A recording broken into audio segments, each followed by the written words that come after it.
नमस्कार, मैं हूं अजितेश कोतवाल और आप देख रहे हैं जम्मू लद्दाख विजन। जनाब, all Jammu based reserve category employees association Kashmir फिर से प्रदर्शन करता हुआ, ये आप ये देखिए हाथों में बैनर लेके और स्टॉप टारगेट किलिंग के भी बैनर यहाँ पे, और ये देखिए सुरजीत दिखाने आने का प्रयास कर रहे हैं आपको, और परेशान है क्योंकि ट्रांसफर पॉलिसी जो है काफी समय से ये मांग करते थे, लेकिन जनाब मसला जो है अभी तक इनका हल नहीं हुआ। आज मौसम जो है ठंडा है, लेकिन आज भी प्रदर्शन जम्मू से सीधा तस्वीरें दिखा रहे हैं आपको जम्मू लद्दाख विजन के माध्यम से। एलजी साहब वादा पूरा करो, ये स्लोगन्स लग रहे हैं। 160 दिनों से जो है ये धरना लगातार चल रहा है। ये आप ये देखिए यहाँ पे day 160 protest for transfer policy.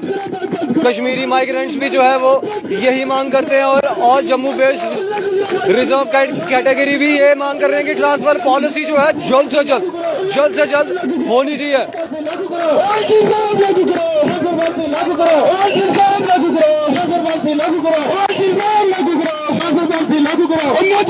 ये आप ये देखिए शहीद रजनी बाला अमर रहे, टारगेट किलिंग बंद करो, बच्चों के टीचर कैसे हो, रजनी बाला जैसी हो। शहीद रजनी बाला की फोटो भी जो है यहाँ पे लगाई गई है, और अभी की तस्वीरें पनामा चौक से, अभी की तस्वीरें जो आप ये देख रहे हैं पनामा चौक से देख रहे हैं कि आप ये देखिए all Jammu based reserve category फिर से प्रदर्शन करते हुए।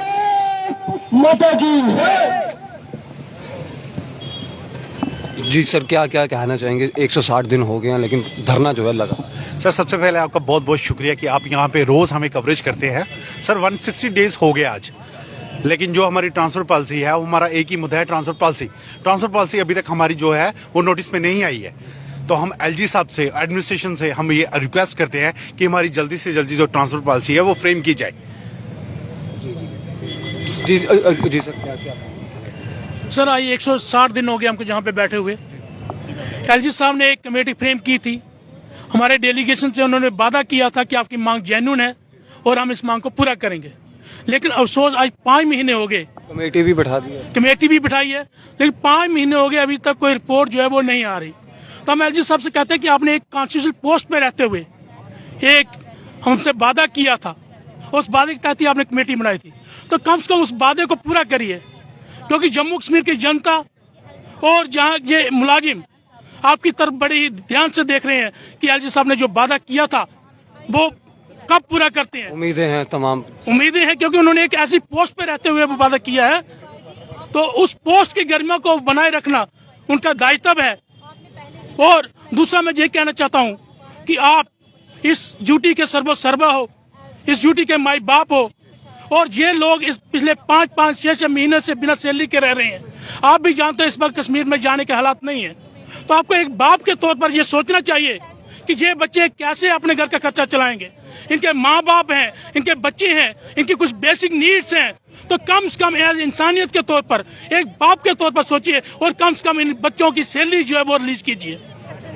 ये अभी देखिए पेंडिंग वेजेस भी हैं और महिलाएं भी हैं, इनसे भी बातचीत जाते जिन डीडीओस ने हमारी सैलरी को रोक कर रखा है, चाहे डीडीओस ने किसी की भी इंस्ट्रक्शन पे सैलरी को रोका है, लेकिन अगर सैलरी को लेने के लिए वहां पर कर्मचारी जाते हैं और वहां जाकर उनके साथ कोई अनटूवर्ड इंसिडेंट होता है, तो इस बार पहले तो हमने सीओ कुलगाम को बख्श दिया था, लेकिन उस डीडीओ को हम बख्शेंगे नहीं। हम साफ तौर पे कहते हैं, हमारे जितने भी कर्मचारी हैं, हम उस डीडीओ को, जो भी डीडीओ सैलरी को रोक के बैठा है, और अगर कोई कर्मचारी सैलरी के लिए वहां ड्यूटी को ज्वाइन करने जाता है और उसके साथ अगर कोई इंसिडेंट होता है, तो उसकी जिम्मेदारी उस डीडीओ को लेनी पड़ेगी। चाहे कुछ भी होगा, उसकी जिम्मेदारी उसके ऊपर है। वो सोच ले इस चीज को, वो अपनी ड्यूटी करवाना चाहता है उससे, या उसको सैलरी रिलीज करनी है।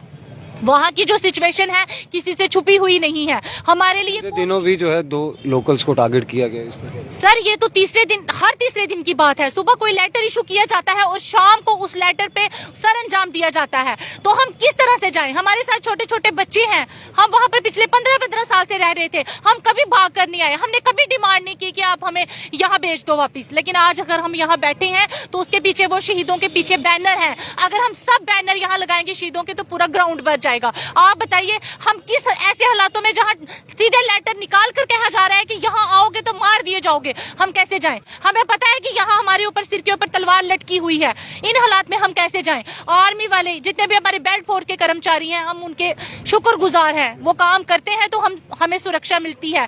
लेकिन वो अगर उनके साथ कोई ऊपर वाला ना करे ऑन टू वर्ड इंसिडेंट होता है ऑन ड्यूटी या कैसे भी हो कश्मीर के अंदर, तो उनको पहले तो शहीदी का दर्जा दिया जाता है। फिर उनकी जो पीछे वाली जनरेशन होती है वो सिक्योर हो जाती है।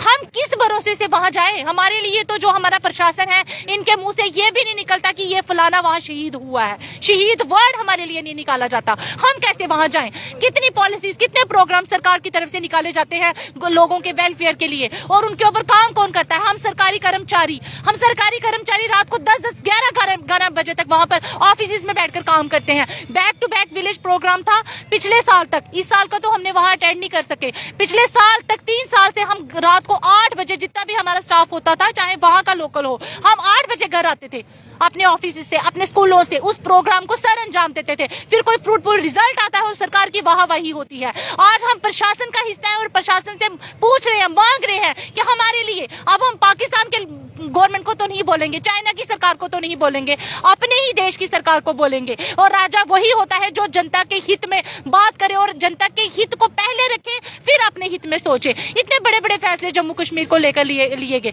ये ट्रांसफर पॉलिसी कौन सा बड़ा मसला है? हम कह रहे हैं कि आप हमारे लिए ट्रांसफर पॉलिसी बनाएं, और जब तक आप हालात वहां नहीं सुटेबल हो जाते, आप हमारी सर्विस को यहाँ यूटिलाइज करें। इतना ह्यूमन रिसोर्स यहाँ रास्ते पे बैठा हुआ है और प्रोटेस्ट कर रहा है, हमारी सर्विस को यहाँ यूटिलाइज किया जाए ताकि हमारे बच्चे जो हैं वो भी स्कूलों में जाए और हम अपनी हक की सैलरी ले सके। बहुत बहुत शुक्रिया। तो आप ये देखिए, नाराज हैं और एलजी एडमिनिस्ट्रेशन से ये गुहार लगा रहे हैं कि ट्रांसफर पॉलिसी जो है जनाब जल्द से जल्द की जाए, और पेंडिंग वेजेस, सैलरियां जो है काफ़ी समय से 2-3 महीने से जो है इनकी बंद कर दी गई है।